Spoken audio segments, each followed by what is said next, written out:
The Compromise of 1850 was an attempt to resolve sharp differences in the U.S. over the slavery issue, differences that were threatening to split the country in two.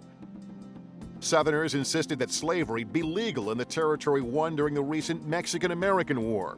Northerners wanted that territory free of slavery. That was one of the big issues in the Compromise of 1850.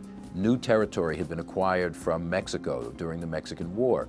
There was California, which actually had formed a constitution and wanted to be admitted to the Union as a free state. There were those other territories, New Mexico, Utah, Arizona. What's going to be the status of slavery there? Southerners feared that if slavery were banned in the new territories, the Union might tip in favor of abolition and destroy their economy. Southern states began to threaten secession. To try to keep the country together, three veteran politicians, Whig Senators Henry Clay and Daniel Webster, and Democratic Senator John Calhoun, eventually forged a compromise. They proposed a series of laws designed to placate both sides. The final deal offered something to both sides, but only after months of debate so heated, one angry senator actually pulled a gun on the Senate floor. California is admitted as a free state, and for the rest of that Mexican territory, popular sovereignty is implemented. That is, the people in those territories will basically decide whether they want slavery or not. That's, in other words, putting the question off to the future. Some of these new laws also please Southern slave owners.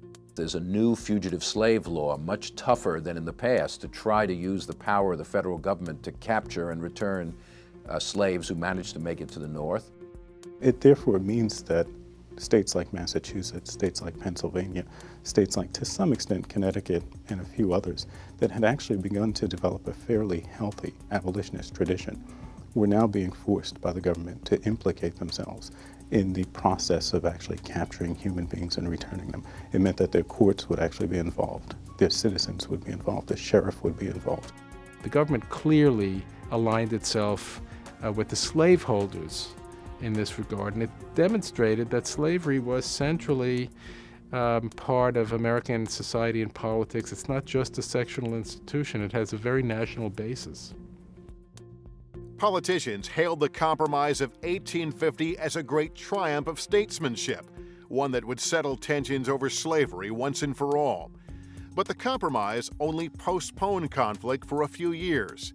By 1856, the battle over another new territory, Nebraska, would set the country on the path to war.